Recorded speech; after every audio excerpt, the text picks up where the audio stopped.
Rounds 13, 14 and 15 of the FIA Formula 3 European Championship at the Norisring with the championship leader Lance Stroll pole in race 1. Joel Eriksson goes from P2 ahead of his Motopark teammate Guan Yu Zhu in P3. Hot and humid weather conditions for race 1 as the lights go out and Lance Stroll gets a good start. So does Joel Eriksson as they head towards turn number 1, which is the Grundig turn.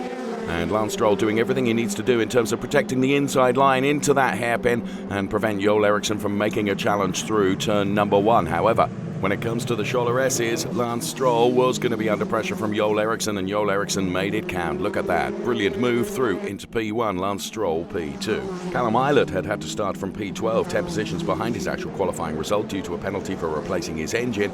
From P3, he went to overtake Lance Stroll, braked too late, hit Joel Eriksson. It was the end of the race for both of them. Joel Eriksson very, very angry. Sergio Sette hits his Motopark teammate Guan Yu Zhu in a battle for P3, and they both have to retire as well. At the end of a turbulent race, Stroll wins, making him the mid-season champion. And the top 10 on screen for you from race number 1. Lance Stroll, a very happy man. Weather conditions got even hotter for race number 2. The pole sitter is the French rookie Antoine Hubert. Behind him in P2 is Lance Stroll, followed by Maximilian Günther going from P3. So the start sequence underway then as the cars roar off for race number 2. Stroll and Hubert absolutely side by side, but Hubert manages to stay ahead of the championship leader at the start of the race. Ryan Tvita loses control of his car and collides with Ben Barnicoat. It was a big impact for Ben Barnicoat, both having to retire. Motopark teammates Sergio Sette and Nico Carey crash. Safety car is deployed once again, and then after the restart, this incident from Will Buller braking too late slides and hits Harrison Newey and Pedro Piquet, the end of the race for all 3 of them. Nick Cassidy had started from P19 and by taking Joel Eriksson took P4, and at the finish it was rookie Hubert that wins his first race ahead of Lance Stroll in P2 and Maximilian Günther in P3.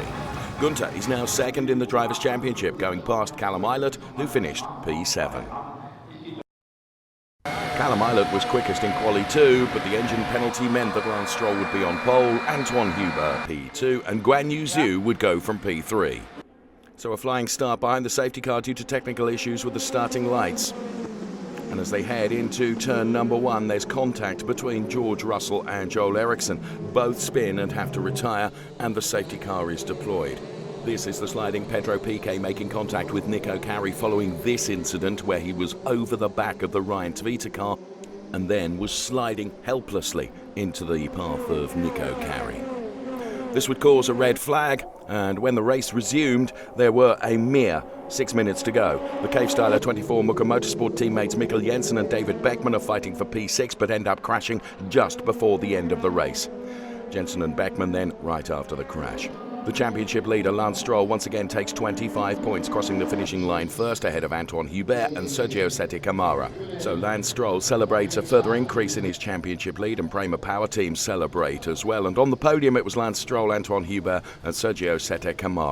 As we take a look at the Drivers' Championship now, 234 points plays 148. Therefore, Lance Stroll is entitled to celebrate.